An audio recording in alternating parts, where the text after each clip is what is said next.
Graças e paz a todos, sejam bem-vindos a mais um estudo no canal Clamando no Deserto. Neste momento, nós vamos estudar a lição de quinta-feira, 21 de agosto de 2025. O tema é a lei como promessa de Deus para nós. Nós vamos iniciar com uma oração e daí dar continuidade ao estudo.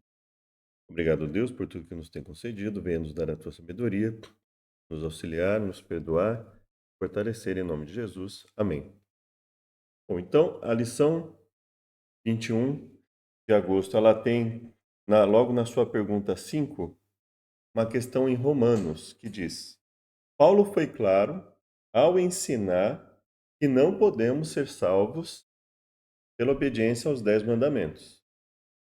É, no caso aqui, pelas obras, né? Não podemos ser salvos pelas obras, pela obediência a vários mandamentos, né? Dentre eles, os 10 mandamentos. Qual é então o papel deles em nossa vida? Qual é o papel dos mandamentos? Qual é o papel da lei de Deus na nossa vida, tendo em mente o que Paulo falou ali em Romanos 3, de 20 a 24. Então, nós vamos ir para a leitura do texto e aí vamos comentar. Pois que somos nós mais excelentes? De maneira nenhuma, pois já antes demonstramos que tanto judeus como gregos, todos estão debaixo do pecado.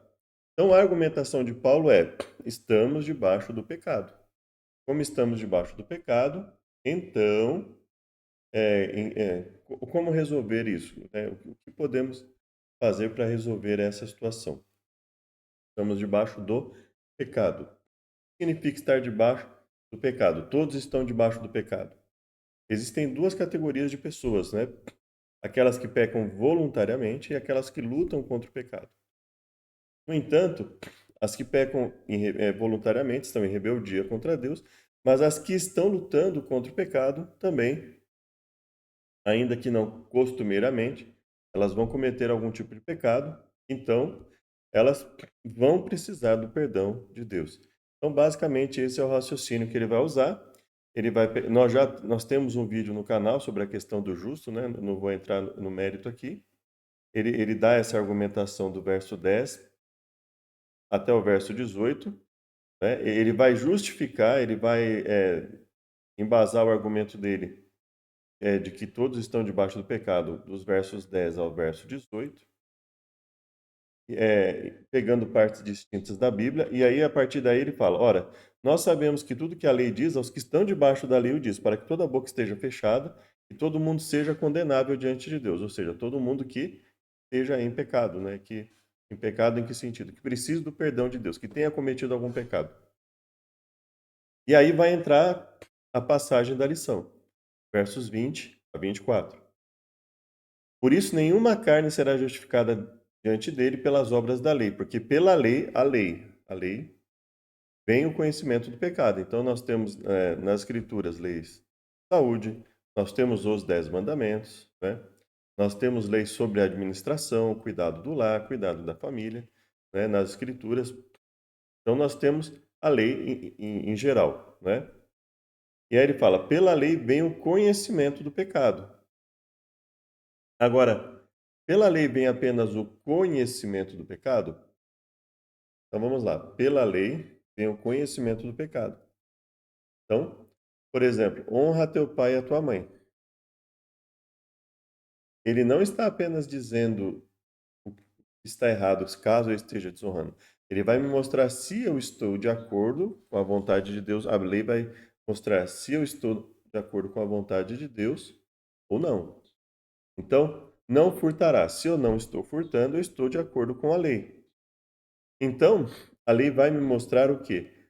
Se eu estou em pecado em relação àquele mandamento, ou se eu não estou em pecado em relação àquele mandamento. Então, a lei, grosso modo, ela vai me mostrar se eu estou em pecado ou não. Então, ela vai me trazer o conhecimento do pecado ou da obediência que eu esteja. Mas agora se manifestou sem a lei a justiça de Deus, tendo o testemunho da lei e dos profetas. No caso, lei e profetas, aqui tendo o testemunho das escrituras, né? As escrituras eram conhecidas como leis, profetas e escritos. Isto é, a justiça de Deus pela fé em Cristo para todos e sobre todos os que creem, porque não há diferença. Todos pecaram e destituídos estão da glória de Deus, sendo justificados gratuitamente por sua graça, pela redenção que é em Cristo Jesus. E aí vem o verso 25, que é muito interessante. Olha só, ele fala, né? Ele faz todo esse, ele constrói todo esse argumento sobre justificação pela graça. E aí, ele fala da propiciação pela fé no seu sangue, para demonstrar a sua justiça pela remissão dos pecados dantes cometidos. Então, o que significa esse? Os pecados dantes cometidos. Significa que ele está dizendo para as pessoas: olha, aquilo que nós cometíamos costumeiramente, que vocês vieram a cometer, que eu vi cometer costumeiramente, nós não vamos cometer mais. Então, a remissão dos pecados dantes cometidos significa que há uma mudança, há uma transformação, e nós não mais cometemos costumeiramente os pecados que fazíamos antes. Então, essa é por isso que ele fala: remissão dos pecados dantes cometidos sob a paciência de Deus. E nós vamos ter outras partes assim também nas Escrituras, né? Aí a lição vai dizer o seguinte: o termo hebraico, que se refere aos 10 mandamentos, Abarim, Êxodo 34, 28, Deuteronômio 4, etc., e 10, 4, né? Não significa literalmente mandamentos, mas palavras. Além disso, Tabar pode significar promessa. E é por isso que em várias passagens esse termo é traduzido expressando a ideia de promessa. Eu peguei basicamente 1 Reis aqui, capítulo 8, tá? E nós vamos ler essa parte aqui.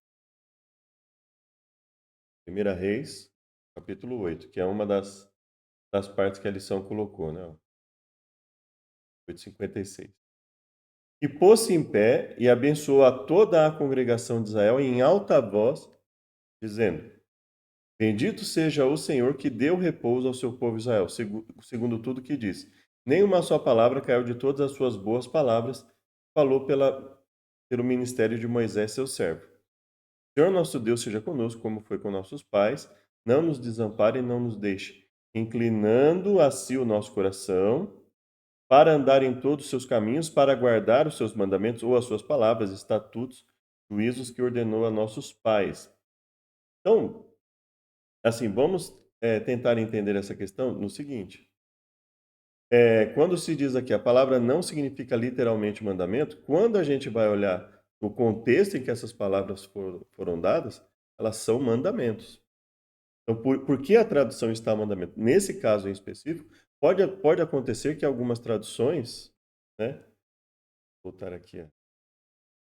Pode ocorrer de algumas traduções, realmente a tradução não está de acordo ali com o contexto. Mas nesse caso, quando nós vamos olhar, vamos pensar: não terás outros deuses diante de mim, não farás para ti imagem de escultura, não tomarás o nome do Senhor teu Deus em vão, lembra-te do dia de sábado, 6 dias trabalharás, mas o sétimo dia não fará nenhuma obra, honra teu pai e tua mãe, não assassinarás, não adulterarás, não furtarás, não cobiçarás, não dirás falso testemunho. Então, o que é isso? Não seguirás a multidão para fazer o mal. Quem cometesse esse tipo de coisa, dependendo do que tivesse cometido, tinha penas gravíssimas. Poderia ser expulso do arraial e tinha que constantemente, até mesmo pelos pecados de ignorância, oferecer sacrifício. Então, oferecer uma oferta pelo pecado, no caso, né? Mas o que isso significa? Isso significa que não era opcional. Quem quisesse fazer parte do povo de Deus não tinha a opção de ficar lá e transgredir voluntariamente a foi dada. Então, pelo contexto, eu concordo com a tradução mandamentos, que é a melhor tradução. Ainda que, veja que a lição diz assim, pode significar, dabar pode significar promessa, né? E dabarim significa palavras. Ora, mas as palavras, as 10 palavras, são palavras de ordem. Nesse caso em específico é ordem. Eu sei que alguns teólogos vão dizer, mas nem sempre, muitas vezes a gente vai ver isso não é necessariamente uma ordem. Mas nesse caso está evidente que é uma ordem, ou seja, não tinha como fazer parte do povo de Israel e não obedecer a essas palavras. Então eram mandamentos. Assim como quando ele diz que mesmo o estrangeiro que não se circuncidasse e continuasse como estrangeiro no povo de Israel, porque se o estrangeiro se circuncidasse e a família fizesse parte do povo, a Bíblia fala que ele seria como natural. Ele passaria a ser como natural, poderia comemorar a Páscoa e seria como faria parte do povo de Israel, seria um israelita ali a partir daquele momento. Agora, mesmo que o estrangeiro não quisesse participar da Páscoa, não quisesse se circuncidar, ele tinha que obedecer às palavras dali. Então, eram mandamentos, né? Eram e são ordens de Deus. Em que sentido? Não tem como eu aceitar ser um servo de Deus e não enxergar isso como ordem na minha vida, né? Ellen White escreveu: Os 10 Mandamentos são 10 promessas. Comentário Bíblico Adventista, volume 1, página 1105.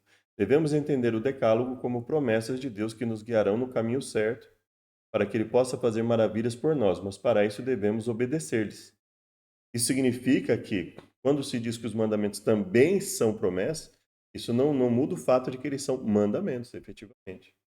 Eles são ordens para serem obedecidas e quando a gente vai olhar e dizer assim, olha, se vocês obedecerem a tudo que está aqui, vocês terão vida, vocês vão ter um prolongamento de vida, vão ter uma vida com mais qualidade, não vão ter as doenças que foram dadas ao Egito.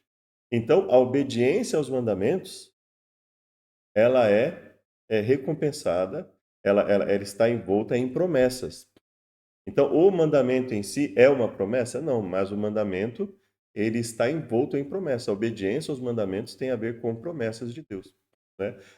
Quando ele diz assim, não terás outros deuses diante de mim, ele não está prometendo nada para nós. Não terás imagem de escultura, Deus não está prometendo nada para nós nesse mandamento específico.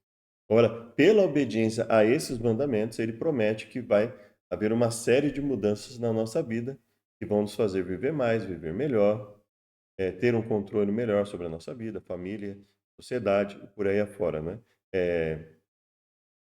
Diminuição do número de doenças ou até ausência de doenças e por aí afora, né? Então vamos lá. Como entender a declaração de Paulo que Cristo é o fim da lei?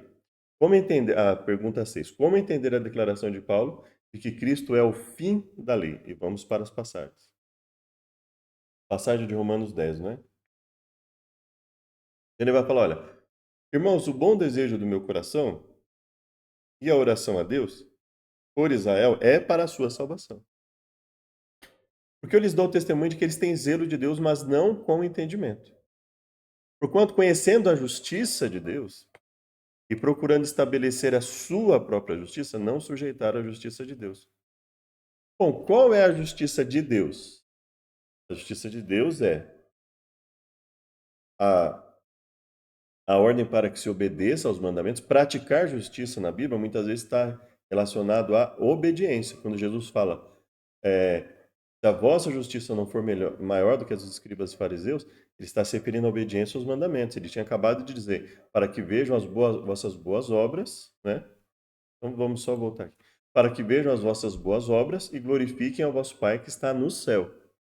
E aí ele fala, se a vossa justiça não exceder a dos escribas e fariseus, jamais herdareis, né, o reino de Deus, o reino dos céus. Então, quando ele diz assim, que não sujeitaram a justiça de Deus, mas estabeleceram a sua própria justiça, se você olhar no caso dos fariseus, conforme Jesus fala em Mateus 23, eles falavam e não faziam. Então, o problema dos fariseus não era o legalismo, né? Aliás, essa palavra é uma palavra um tanto imprecisa na maioria das vezes, né, quando as pessoas usam. Legalismo é buscar se salvar pelas obras, mas o que é buscar se salvar pelas obras, né? Porque mesmo os judeus que não aceitavam Jesus, eles acreditavam na necessidade do sacrifício para perdão dos pecados. Então, se você não acredita na necessidade do sacrifício para perdão dos pecados, aí podemos até falar em um legalismo, né? Agora, tanto eles como os cristãos, só que cada um acreditava no sacrifício diferente. Aí tinha aquela questão, olha, adiantaria continuar oferecendo sacrifício depois do sacrifício de Jesus? Esse é um outro ponto, né? Mas veja, na Bíblia, quando fala de pessoas querendo estabelecer a sua própria justiça, o contexto, em geral, principalmente quando a gente vai lá no chamado Antigo Testamento, Gênesis a Malaquias, são pessoas que estão desobedecendo a Deus e vivendo conforme elas querem. Elas estabelecem sua própria justiça, mais ou menos como no caso de Lameque, né? O seu ascendente, Caim, havia matado o irmão por nada, e aí ele falou assim: se meu ascendente Caim tem que ser perdoado 7 vezes, eu vou ser perdoado 70 vezes e 7, né? Então, é, ou seja, ele estava estabelecendo os próprios critérios, né? Para, para, para vingança e etc., né? Como se ele pudesse estabelecer. Então, aí nós podemos falar de alguém que não estava se sujeitando à justiça de Deus. E aí ele continua: porque o fim da lei é Cristo para a justiça de todo aquele que crê. E aí nós temos que pensar o seguinte: fim é o término da lei é Cristo ou a finalidade da lei é Cristo? Primeiro ele fala, não conhecendo a justiça de Deus. Então ele não está negando a justiça de Deus. Moisés escreve que a justiça que é pela lei, escreve a justiça que é pela lei, dizendo: o homem que fizer essas coisas viverá por elas. Mas a justiça que é pela fé, não digas no teu coração quem subirá ao céu, a trazer do alto a Cristo, ou quem descerá ao abismo, isto é, a tornar a trazer dentre os mortos. Ou seja, quem sem o poder de Deus, sem a ajuda de Deus, pode fazer qualquer uma dessas coisas? Ninguém, né? Mas que diz: a palavra está junto de ti, na tua boca e no teu coração. Esta é a palavra da fé que pregamos. A saber, se com a tua boca confessares ao Senhor Jesus, por que ele usa o termo Senhor Jesus? Então significa que, se com a nossa boca nós confessarmos que Jesus é o nosso Senhor, ou seja, que nós devemos obediência a Deus, e em teu coração creres que Deus ressuscitou dentre os mortos, será salvo. Então veja, se nós acreditarmos que Jesus ressuscitou dentre os mortos, voltará, seu sacrifício é válido, e se nós confessarmos ao Senhor Jesus, a Jesus como Senhor, inclusive, então aí nós seremos salvos. Ou seja, a fé, ela não é apenas acreditar que a fé não é apenas acreditar que Jesus morreu por nós. A fé é acreditar que Deus é o nosso Senhor, que nós devemos obediência a Ele, e que no momento que ele nos oferece a salvação, você crê? Então ele nos pergunta: você crê que o sacrifício, você crê no perdão pelo sacrifício oferecido? Creio. Você aceita esse perdão? Aceito.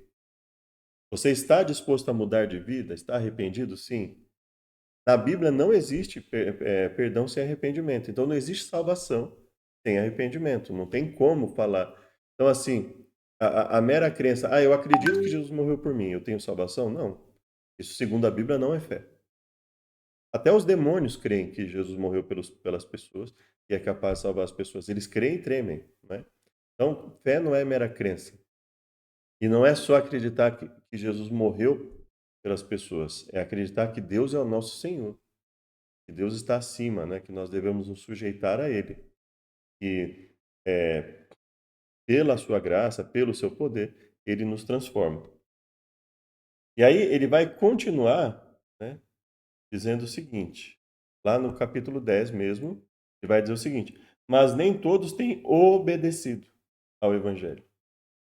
Quer dizer, ele pergunta: quem crê na nossa pregação? Na NVI, na Nova Versão Internacional, diz assim: nem todos os israelitas aceitaram as boas novas. Que boas novas? Né? Que boas novas ele está falando? Né? O contexto aqui é um contexto também de quê? De aceitação da vontade de Deus na vida das pessoas, ou seja, de busca de viver segundo a vontade de Deus. De sorte que a fé vem pelo ouvir pela palavra de Deus. Aí ele fala assim, ó, o comentário da lição agora. Paulo afirmou que Jesus Cristo é o fim, em grego, telos, da lei. Mas não foi no sentido que a tenha abolido ou eliminado. Não sei se seria telos, telos, não é? Em vez disso, significa que Cristo é o objetivo e a finalidade da lei. Cristo é o propósito para o qual a lei foi dada. Como resultado, todo que nele crê é declarado justo, conforme a nova versão transformadora, né, esse NVT. Não quer dizer que o sacrifício não deu fim à validade e perpetuidade da lei. Paulo destacou a importância da lei, sua legitimidade. A palavra telos indica especialmente propósito, finalidade, não tempo, término. Nós vamos olhar isso aqui e vamos olhar com um pouco de calma, né? Eu sei que as lições estão ficando bem longas, mas essa lição ela fala de coisas difíceis, né? Então é difícil falar pouco sobre ela. Cristo é a chave que desvenda o verdadeiro significado e propósito da lei. Portanto, seria incorreto afirmar que ele a tenha invalidado. É, então, se você olha a lição dessa forma, eu acredito que o autor, pelo conhecimento teológico que ele tem, ele, quando ele fala, para ele sabe que telos não significa só propósito, finalidade, e também término, fim de alguma coisa. Mas para o leitor, quando ele lê dessa forma, ele pode ter a impressão, para nós podemos ter a impressão que essa palavra, ela também não tem um sentido de fim. Ela tem um sentido de fim também. Então, o contexto é que vai mostrar se é término ou se é finalidade. Vamos ver alguns exemplos. Se a gente pegar esse termo pela concordância inglesa, nós temos 33 ocorrências. Quem que perseverar até o fim será salvo. Aqui não tem o sentido de finalidade, mas de término, né? Até o final. Ainda não é o fim. Né? Quem perseverar até o fim será salvo. Então virá o fim. Né? Mateus 24, né? Mateus 10, Mateus 24, 26. Ó, 26, ou seja, com os oficiais para ver o resultado, para ver o fim. Então aqui o fim já tem sentido de resultado ou finalidade, né? Então aqui nós temos um exemplo de finalidade. Ele está, mas tem um fim. Permanecer apenas um fim tem. Ainda não é o fim. Então veja, muitos nós podemos ver que evidentemente vão ter o sentido de término, de fim. Aquele que perseverar até o fim, o reino não terá fim, né? Agora,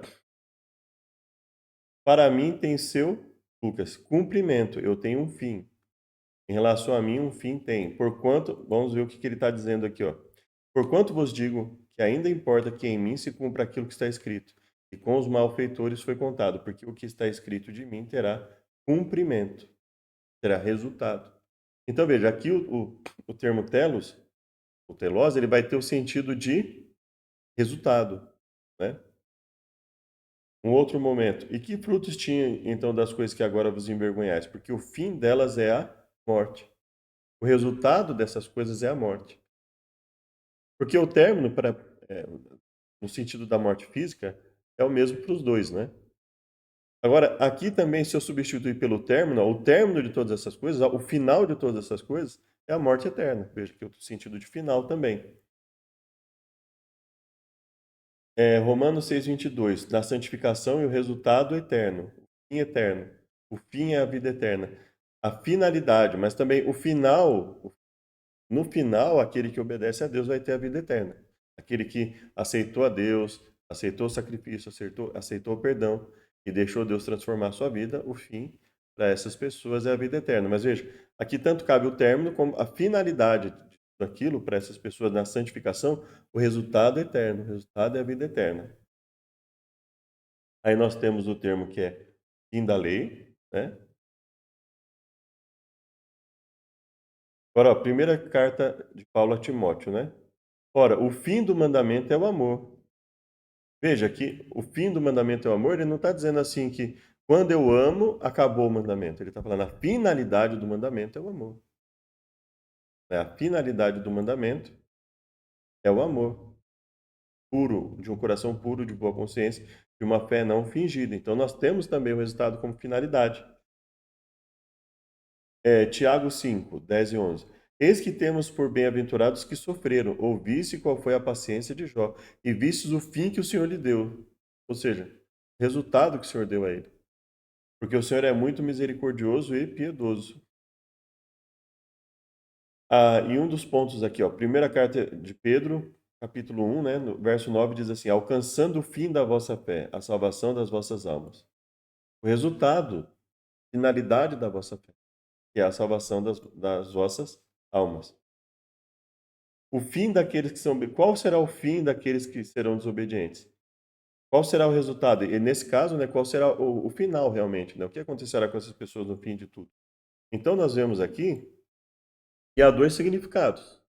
Existem muitas passagens em que fim aqui, o termo realmente é término, final.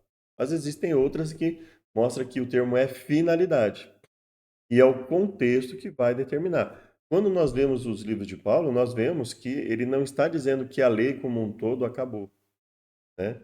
Quando ele fala, estabelecemos a lei, anulamos a lei pela fé? Não, pelo contrário, estabelecemos a lei. Quando ele fala dos mandamentos, né? Quando ele fala, quando ele cita alguns dos 10 mandamentos, inclusive e até outros mandamentos, ele está dizendo, ó, os mandamentos não acabaram. Então, quando ele fala o fim da lei é Cristo, nos parece evidente ali, a não ser para uma pessoa que ela tem um interesse muito grande em rejeitar todo e qualquer tipo de mandamento, todo e qualquer tipo de fala do chamado Antigo Testamento, ela vai enxergar ali que é evidente que a tradução o significado mais adequado ali é finalidade. A finalidade do mandamento é Cristo para a justiça daquele que crê, e não o término da necessidade da lei. Assim como quando ele diz que o fim da lei é o amor puro, ele não está dizendo que o término da lei é o amor puro. Não, a finalidade da lei é o amor puro, né? A finalidade da lei é o amor prático, visto nos seres humanos, né? Então é basicamente isso. E essa lição é uma lição é, com bastante coisa, né? Então por isso que geralmente ela demorou mais. Não sei como que vai ser a próxima lição, ainda não olhei, mas basicamente essa aqui teve bastante coisa, né? Espero que tenha ajudado. Convido para uma oração final. Pai querido, venha nos livrar de todos os males, nos purificar e nos fortalecer. Agradecemos por tudo e pedimos que esteja conosco hoje e sempre. Amém. Muito obrigado e até o próximo estudo.